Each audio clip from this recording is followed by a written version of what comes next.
Bonjour mes amis, mes belles âmes phénix dans ce parcours flamme jumelle. Je me rends compte que je n'ai jamais vraiment fait pour cette chaîne de vidéos sur les blessures, vraiment dans ce parcours flamme jumelle. Pourtant j'en parle tout le temps, puisque c'est quand même ma spécialité. Avant de rentrer dans le vif du sujet, où je vais vous parler aujourd'hui de cette blessure de rejet, mon histoire à moi, que vous avez peut-être déjà entendu si vous êtes une habituée de la chaîne, j'ai eu mon éveil en 2017 et suite à la lecture du livre de Lise Bourbeau sur les 5 blessures. Ça a fait vraiment un pouf à l'intérieur de moi. Et ce qui est ressorti après avoir lu ce livre, c'était si je ne suis pas mes comportements, qui sont liés au masque que l'on porte à cause de nos blessures, qui je suis. Et là, il y a eu un désir d'apprendre à me connaître et je me suis inscrite à la formation professionnelle de Lise Bourbeau direct. Alors moi, je ne suis pas passée par, je lis plein de bouquins, je regarde plein de vidéos. Non, moi, j'ai fait direct formation. Il y a une formation. J'avais un chemin tout tracé qui m'attendait. Donc, je me suis inscrite à cette formation. J'ai obtenu mon diplôme de thérapeute spécialisé en guérison des blessures formé par Lise Bourbeau. Et c'est à ce moment-là, au moment où je m'installe avec cette spécialité-là, que je rencontre, après m'être séparée du papa de mes filles après 20 ans de vie commune, que je rencontre cet homme qui s'avère être mon jumeau. Ce parcours flamme jumelle vient bousculer ma vie et vient confronter tout ce que j'ai appris pendant cette formation de 5 ans avec Lise Bourbeau, dans l'école de Lise Bourbeau, je vais dire, vient confronter tout ça. Et aujourd'hui, quand je vous en parle avec la casquette formée à la guérison des blessures via Madame Lise Bourbeau dans son école, mais aussi avec l'expérience que je vis moi-même avec mon jumeau qui est éveillé, avec qui nous sommes actuellement en retrouvailles, pré-réunion, enfin je ne sais pas trop comment on pourrait appeler tout ça, mais voilà, plutôt dans cette phase-là du parcours, mais aussi avec d'autres personnes qui, dans ma vie, ont cette blessure de rejet, par exemple ma fille, leur papa, voilà, toutes ces personnes-là que je côtoie, qui ont aussi cette blessure. Donc, quand je vous parle des blessures, je vais au-delà du parcours de flamme jumelle. C'est ça, c'est important à comprendre. Donc là, je reviens dans un peu le sujet du jour. C'est important de comprendre que cette blessure de rejet n'est pas réservée aux fameux runners du parcours flamme jumelle, d'accord? Dites-vous, et ça c'est vraiment essentiel de comprendre, c'est que nous avons tous au moins 4 blessures. Lise Bourbeau disait, avant, quand elle a commencé, il y avait des gens qui n'avaient vraiment que les blessures que j'appelle d'impuissance, c'est-à-dire rejet, abandon. Ils vivaient vraiment pas de colère, c'était voilà, quelque chose qui était très renfermé sur eux-mêmes, très impuissant. Et elle nous dit, aujourd'hui, c'est fini. Aujourd'hui, il y a tellement de colère dans l'énergie collective que même ces personnes-là se sont laissées embarquer. La colère n'est pas forcément exprimée, mais la colère est présente. Donc, ces personnes ont aussi touché leurs blessures de force, qu'on appelle, qui sont trahison et injustice. La blessure d'humiliation, je la laisse un petit peu à part, d'accord? J'en parle pas souvent, elle est pas primordiale pour moi parce qu'elle va se guérir avec les autres. Pour moi, cette blessure d'humiliation, elle est plutôt liée au lien que l'on a un peu avec Dieu, avec se sentir un peu surveillé comme ça. Donc, elle n'a pas vraiment de rapport avec les autres, c'est vraiment un peu soi avec soi et l'œil qui nous surveillerait d'en haut, quoi. Donc, je la mets vraiment de côté, je préfère qu'on reste focus sur les 4 autres. Et là, on va parler de cette blessure de rejet. Donc, ce que je vous dis, c'est que nous avons tous les 4 blessures, mais pas à la même hauteur, pas à la même intensité, pas avec la même souffrance, d'accord? Et dans ce parcours flamme jumelle, celui ou celle qui est dans cette polarité qu'on appelle yin, qu'on appelle parfois le runner, quand il est... moi, je parle souvent de premier et de second cheminant. C'est-à-dire que le premier cheminant peut être yang ou yin. Si le premier cheminant est yang, on va l'appeler le chaser. Pour moi, si le premier cheminant est plutôt yin, c'est pas un chaser. Donc, on ne l'appelle pas le chaser yin. Pour moi, ça n'existe pas. C'est le premier cheminant yin. Il n'a pas forcément de nom. Et le second cheminant, s'il est yin, c'est celui qu'on appelle le runner, puisqu'il va être plutôt dans la fuite. Mais si le second cheminant est yang, c'est pas un runner yang. Vous voyez, pour moi, ce terme-là n'est pas cohérent avec la blessure. Donc, on parle du yin. Je vous en reparlerai à la fin de cette vidéo, de ce yin. Là, on va vraiment parler blessure de rejet. Mais comprenez que vous, qui regardez cette vidéo, vous avez la blessure de rejet. Que vous soyez le yin, le yang, le chaser, le runner, le premier, le second cheminant, homme, femme, vous avez cette blessure de rejet. Plus ou moins forte, plus ou moins activée. Et dites-vous que si vous êtes plutôt dans une énergie de colère, facilement activée, facilement agacée et tout ça, vous ne touchez pas vraiment à cette blessure de rejet car c'est la première de toutes. C'est comme si elle s'empilait un peu les blessures et celle de rejet, elle est en bas. Donc forcément, comme elle est en bas, elle est plus dure à toucher si vous avez plutôt accumulé les autres. Moi, dans mon énergie, je suis plutôt dans les blessures de force, donc trahison, injustice. De ce fait-là, de temps en temps, je touche à cette blessure de rejet. Dans ma guérison, je suis allée toucher à cette blessure de rejet pour vraiment aller l'accueillir, travailler sa guérison. Mais ce n'était pas elle qui était la plus souffrante pour moi. Mais quand on va la toucher, elle fait extrêmement mal, même si ce n'est pas notre principal. Donc potentiellement, dans votre parcours, il y a des gens qui vont me dire « Je ne me reconnais pas, avant j'étais plutôt yang, maintenant je deviens yin ». Et en fait, les gens se mélangent parce que quand vous guérissez, vous pouvez accéder à vos blessures qui sont en dessous. Et donc à un moment, vous allez forcément accéder à vos blessures, plutôt abandon, plutôt rejet vraiment dans cette impuissance, dans ces peurs qui sont liées à ces blessures-là. Et là, vous allez avoir l'impression que d'un seul coup, vous devenez yin. Mais en fait, ce n'est pas que vous devenez yin. C'est à ce moment-là, il faut oublier ces histoires de yin-yang. Vous êtes juste en train de toucher à cette blessure-là. Et vous pouvez y toucher et vous repartir direct dans plutôt une blessure d'injustice. Parce que la colère va être réactivée. Des fois, on fait qu'y passer. Et parfois, on y reste un peu pour pouvoir travailler sa guérison. Voilà. Un premier truc essentiel pour moi à expliquer, donc on a tous la blessure de rejet. Donc quand vous entendez sur d'autres chaînes, si tu es chaser, tu n'as pas la blessure de rejet, alors vous en faites ce que vous voulez, pour moi ce n'est pas possible. Alors pour moi, avec l'enseignement que j'ai de Lise Bourbeau et avec les observations que j'ai des personnes que j'accompagne qui, au fur et à mesure de leur guérison, vont à un moment donné accéder, toucher à cette blessure qui est la blessure presque originelle de chacun. D'accord? Donc, les personnes qui affirment que si tu es chaser, tu n'as que telle blessure, et si tu es runner, tu n'as que telle blessure, j'ai envie de vous dire, changez de croyance parce que celle-là n'est pas bonne. J'aime pas avoir ces trucs un peu affirmés, mais voilà, c'est dans ma conviction, dans mon chemin de formation et tout ça. Voilà. Allez, je m'arrête avec ça, vous en faites ce que vous voulez. Pourquoi cette blessure, à quoi est-ce qu'elle est liée? En fait, c'est la croyance profonde qu'on n'a pas le droit d'être soi-même. C'est qui je suis ne mérite pas d'exister tel que je suis. C'est vraiment le soi profond, la nature authentique, le soi véritable. Vous voyez, l'être, l'âme presque. Même plus que presque, vous voyez. L'âme s'incarne et dans cette blessure de rejet, elle va avoir la sensation qu'en tant qu'elle-même, elle est rejetée. Je sais par exemple que donc mon ex qui avait cette blessure de rejet, qui n'était pas ma flamme jumelle, vous voyez, on est en dehors du parcours. Voilà. Il avait vécu ce rejet de son père, donc souvent on vit le rejet du parent du même sexe que nous, d'accord? Et donc on vit le rejet, je m'entends, mais je ne vais pas tout vous expliquer, ça va être compliqué, mais son père, quand il est né, c'était le dernier d'une série de 5 enfants, il n'y avait qu'une seule fille sur les 4 premiers, son père aurait aimé avoir une autre fille, c'était un garçon, et en fait son père, il est venu voir ce que c'était comme enfant, on lui a dit c'est un garçon, il est reparti. Ah, encore un garçon, et il est reparti.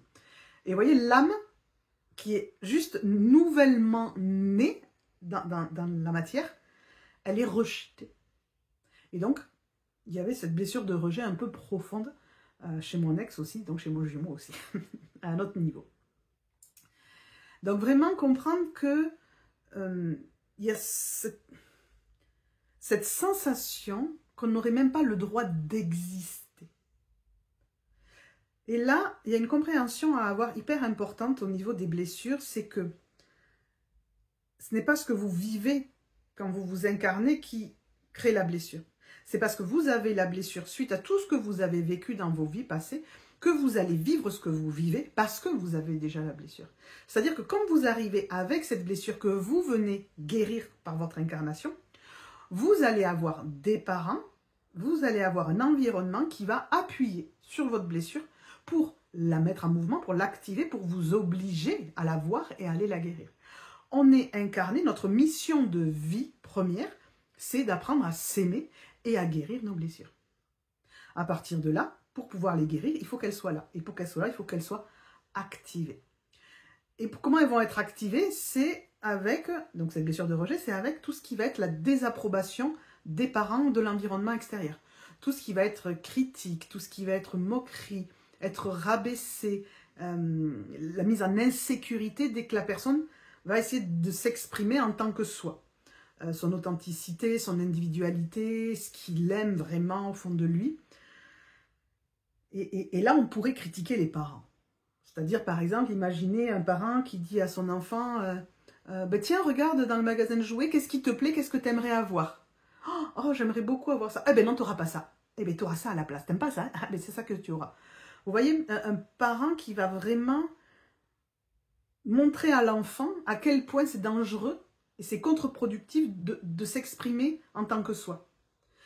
Si je montre ce que j'aime, on ne me le donne pas, donc je ne montre plus ce que j'aime. Mais en même temps, je prends le risque en disant ce que je n'aime pas pour essayer de manipuler mes parents, d'avoir l'inverse, d'être... L'enfant ne sait plus qui être. Quand il est lui, il y a du danger, mais quand il n'est pas lui, il y a aussi du danger. C'est du danger tout le temps. Donc là, on pourrait aller voir les parents, dire oui, quand même, c'est inadmissible, des parents comme ça, blablabla. Mais en fait, c'est parce que l'âme a besoin de vivre ces expériences pour se confronter à cette blessure et la surmonter. Imaginez que nos âmes et celles de nos parents, nous avons passé un contrat d'âme. C'est-à-dire que votre âme, au moment de s'incarner, elle avait d'autres âmes autour, votre famille d'âmes, et elle a dit, bon, moi j'ai besoin de travailler ma blessure de rejet dans cette vie, j'aurais besoin de parents un peu maltraitants, un peu critiquants, un peu difficiles. Et là, il y a d'autres âmes qui disent, moi je veux bien. Moi, je veux bien être ton papa et je t'empêcherai de faire ce que tu veux. Et si tu veux, je peux te frapper. Si tu veux. Ouais, je pense que j'aurais besoin de ça. Vous voyez, les âmes, presque, elles prévoient tout ce qu'elles vont vivre parce qu'elles savent quelque part qu'elles ont besoin de ça pour s'y confronter. Genre, ouais, ça, je vais y arriver. Vous voyez, elles se sentent capables d'y arriver. Mais elles oublient une fois qu'on est incarné. On oublie tout ça. Et donc, on se retrouve confronté à ces parents difficiles. Et la première des réactions, c'est de dire, c'est la faute de mes parents. C'est eux qui m'ont fait vivre ça. Alors qu'en fait, c'est un choix de votre âme de vivre ça. Et déjà, quand vous comprenez ça, vous pouvez vous libérer de ce regard que vous avez sur vos parents et revenir à vous. Donc, cette blessure de rejet, elle va être activée par tout ce qui va être critique, rabaissé, violence, désapprobation, au niveau des émotions aussi, ne pleure pas, ne sois pas comme ça, c'est pas bien d'être comme tu es vraiment, etc. Et donc, ça crée un mécanisme de défense qu'on appelle, dans le dialecte, je vais dire, de Lise Bourbeau, le masque. Et le masque de la blessure de rejet, c'est le fuyant. Donc ça va entraîner de la fuite. C'est toutes les personnes qui vont dire « je n'aime pas les conflits, je n'exprime pas ce que je pense parce que ça va créer un conflit », vous voyez, qui vont éviter toutes les situations de danger. Là, on est dans le masque, dans la fuite. Et peut-être que vous l'avez, ce masque-là, et que face à certaines situations, vous préférez vous carapater plutôt que de vous confronter parce que vous sentez bien que vous n'êtes pas capable de vous affirmer, de prendre votre place. D'accord? Vous ne vous sentez même pas mériter cette place. Là, on est vraiment dans cette blessure de rejet. Au niveau du parcours flamme jumelle, on va être presque à un autre niveau de cette blessure de rejet qui va créer un mécanisme de défense qu'on va appeler le faux self. Et le faux self étant de créer des comportements de protection en devenant un autre personnage que celui qu'on devrait être authentique, c'est-à-dire d'essayer de créer un personnage qui va correspondre à ce qu'on pense qu'on attend de nous à l'extérieur pour ne plus être en danger. C'est vraiment, on se protège du danger. Là, je vous reprends un petit peu les blessures. Au-dessus de la blessure de rejet, il y a la blessure d'injustice. Au-dessus de la blessure d'abandon, il y a la blessure de trahison, on en reparlera une autre fois. Cette blessure d'injustice, elle a deux niveaux de réaction, de masque. C'est le rigide qu'on appelle conforme et le rigide rebelle. Quand la blessure de rejet, elle décide de un peu se défendre, avec un peu plus de force, elle peut passer dans le rigide conforme. Je dois me conformer aux attentes des autres. C'est une sorte de premier faux self, c'est un autre masque qu'on va appeler le rigide conforme. Ça veut dire quoi? Ça veut dire, je vais oublier ce que je veux pour moi, qui je suis, pour créer un personnage qui va être aimé. C'est une quête d'amour, de plaire aux autres, pour survivre, pour vraiment éviter toutes ces violences, pour éviter toutes ces critiques. C'est quelque part une quête de perfection. Je vais essayer d'être parfait. Et donc, on oublie notre vrai moi. C'est pour ça qu'après beaucoup de personnes, pas forcément les runners yin, parcours flamme jumelle, mais beaucoup de ces personnes qui se sont coincées dans ce rigide conforme, quand on leur demande après, tu veux quoi, tu aimes quoi, je n'en sais rien. Parce qu'elles ont passé des années à faire taire ce qui pouvait les animer réellement à l'intérieur, puisqu'elles ont toujours essayé de se conformer, de correspondre. Et donc, c'est une forme de déconnexion du soi authentique, de qui je suis. Vous pouvez imaginer le nombre de croyances qui se sont installées à l'intérieur du plan mental et qui alimentent l'ego. Et c'est vraiment cet ego, moi j'aime bien parler souvent de l'ego, c'est cet ego qui est ce faux self. Le faux self, c'est vraiment un personnage qui se crée à l'intérieur et c'est, on pourrait dire, la marionnette de l'ego. C'est-à-dire que l'ego prend le contrôle et à travers les croyances et tout ce que... tous les liens, c'est-à-dire, attention, si tu es comme ça, il peut t'arriver ça. Si tu fais ça, il va t'arriver ça. Vous voyez, c'est des espèces d'équations. Ça égale danger. Faire ça égale danger. Dire ce que tu aimes égale danger. Être toi-même égale danger. Avoir des émotions égale danger. Et donc, à partir de tout ça, l'ego crée une espèce de marionnette, le faux self, qui prend un peu la place de la personne. D'accord? On y reviendra peut-être dans une autre vidéo de tout ça. Il y a déjà une vidéo sur le faux self, mais je vous en referai. Donc, il y a une déconnexion, c'est-à-dire quand l'ego prend la place, vous n'êtes plus là. C'est l'ego qui a pris la place, c'est le faux self qui est là. Et tout ça, c'est lié à cette peur du jugement, à vouloir se conformer aux attentes des autres pour ne pas être rejeté. Être rejeté, c'est mourir. On est des animaux sociaux. Donc, quand on est rejeté par toute la communauté, par toute la société, on est en danger, on pourrait y rester, quoi. Et donc, ça crée...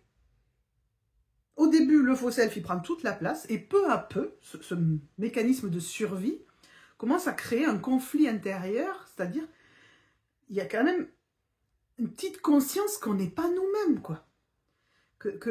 On s'épuise à se conformer, et qu'en plus, on n'est pas réellement aimé à la hauteur de ce qu'on aimerait. Mais est-on capable de lâcher tout ça? Et donc ça, c'est la grosse difficulté de l'éveil, du yin, du runner, et tout ça, c'est qu'à un moment donné, est-ce que la personne se sent capable de lâcher tout ce personnage qui a été bâti toute sa vie pour revenir à soi? Parce que la guérison, en fait, c'est ça. Ça va être pour la blessure de rejet, de retrouver et d'exprimer son authenticité. Et ça va passer par aussi oser être vulnérable, prendre le risque d'être rejeté.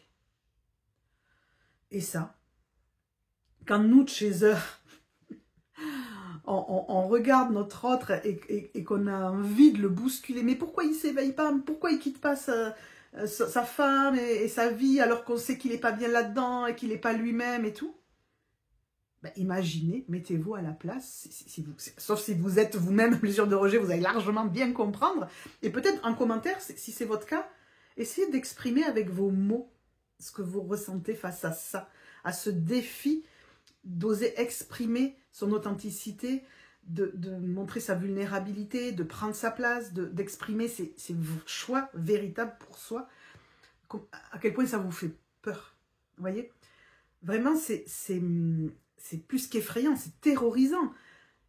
Parce qu'on a passé sa vie, quand on est dans cette blessure de rejet, à construire un personnage pour survivre. Et là, d'un seul coup, il faudrait tout lâcher pour être quelque chose qu'on n'a jamais été et qu'on ne sait pas si ça va fonctionner. Comprenez que face à ça, beaucoup de runners ont du mal à y aller. Et c'est là qu'on doit faire confiance à la source, qu'elle va aider ces personnes-là à lâcher. La goutte d'eau qui fait déborder le vase et compagnie. J'en parle des fois dans des vidéos où j'explique que le bateau qui coule, il va falloir qu'il coule, il va falloir... Voilà. Et ça, c'est la source qui va s'en occuper, c'est pas votre rôle en tant que premier cheminant, yang ou chaser, etc. Parce que ça va vraiment être un processus pour démanteler le faux self, se confronter au regard des autres, à la peur du jugement, affirmer son droit d'exister. Je vois avec mon chéri, sur une des vidéos précédentes, je vous avais dit, j'aimerais bien faire avec lui des vidéos où il s'exprime et il parle un peu de son vécu, et vous pourriez poser des questions, ce genre de choses. Il est OK avec l'idée, il est OK. Mais pour le moment, il n'y arrive pas. Il est OK avec l'idée, mais, vous voyez, dans cette expression de soi et d'existence et de prendre sa place, il n'aime pas sa voix, il n'a pas envie de se montrer, il n'est pas encore à l'aise avec ça. Donc, je lui laisse le temps. Je lui laisse le temps d'avancer avec ça, parce que dans l'idée, il est OK. Parce qu'en plus, il voit en quoi ça pourrait aider, ce que lui, il a transformé. Parce que là, on se disait encore ce matin, on se envoyait des messages et on se disait, mais tu te rends compte où on était il y a un an? Mais oui, il y a un an, on se séparait. À quelques jours près, le 11 février l'an dernier, on se séparait. On commençait la séparation. Là, on est en train d'emménager ensemble. Voilà. Il y a un an, mais un an, il n'était pas qui il était. Il était encore, il n'était pas éveillé. Et il le voit, qu'il est la différence. Donc c'est un truc de fou. Il y a aussi cette idée de choix, c'est-à-dire de pouvoir exprimer ses vrais choix. Et en prenant le risque de déplaire. C'est ça que c'est là que c'est hyper difficile. C'est-à-dire que cette vulnérabilité, c'est je prends le risque de déplaire. C'est-à-dire de pouvoir me dire à moi, j'ai pas envie de sortir, j'ai pas envie de voir des gens, j'ai pas envie de... je veux rester à la maison. Ça me fait limite de voir me dire, ça me fait peur d'être dehors avec des gens. Alors que, avant, il était dehors. Mais il se forçait, c'était son faux self qui était dehors. Son vrai lui, il n'est pas prêt, il n'est pas bien, il n'a pas envie d'y aller. Vous voyez, il est aussi en train de reconquérir, de redonner de la place à son vrai lui, authentique. Et ce vrai lui, il n'est pas prêt encore à se confronter au monde et tout. Et ça peut être frustrant pour moi, et donc pour le chaser, on n'est plus chaser à ce moment-là, mais vous voyez, le second jumeau. Ça peut être frustrant parce que je peux dire, mais moi j'ai envie de faire plein de choses avec toi, j'ai envie de faire ci, faire ça, faire ça, faire ça. Mais... Oui, mais si vous voulez aider vraiment votre autre dans son chemin de guérison, vous devez lui laisser le temps de retrouver ce vrai moi.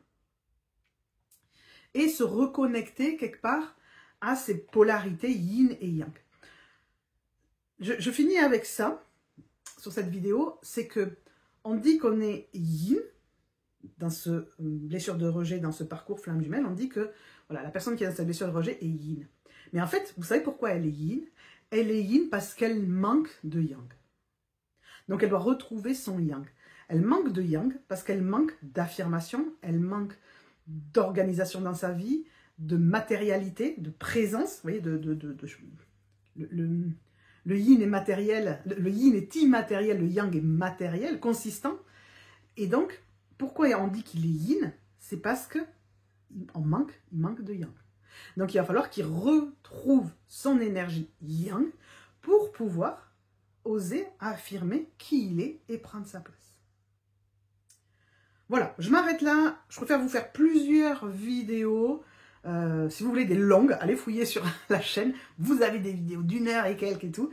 Là, je vais essayer plutôt de vous en faire plusieurs en vous parlant des différentes blessures, en les abordant différemment. N'oubliez pas, déjà vous pouvez laisser un like. Ça aide la visibilité de la chaîne. Ça, c'est toujours sympa. Laissez un commentaire. Moi, j'adore vous lire. J'essaye de vous répondre dès que je peux. J'essaye de vous répondre parce que j'aime bien les interactions. Puis ça me donne des idées des fois de vidéos. Mais c'est pas ça que je voulais vous dire. En fait, c'est dans les liens, vous avez une série de vidéos sur les 5 blessures où j'explique les 5 blessures. gratuite. C'est gratuit. Et après, vous avez une formation payante sur le travail de guérison si vous avez envie de faire ce travail de guérison. Et quand vous passez par la formation gratuite, vous avez direct un lien promotionnel. Sinon, après, vous avez le lien classique où la formation est un peu plus chère. Ça va, on est en dessous de 100 €.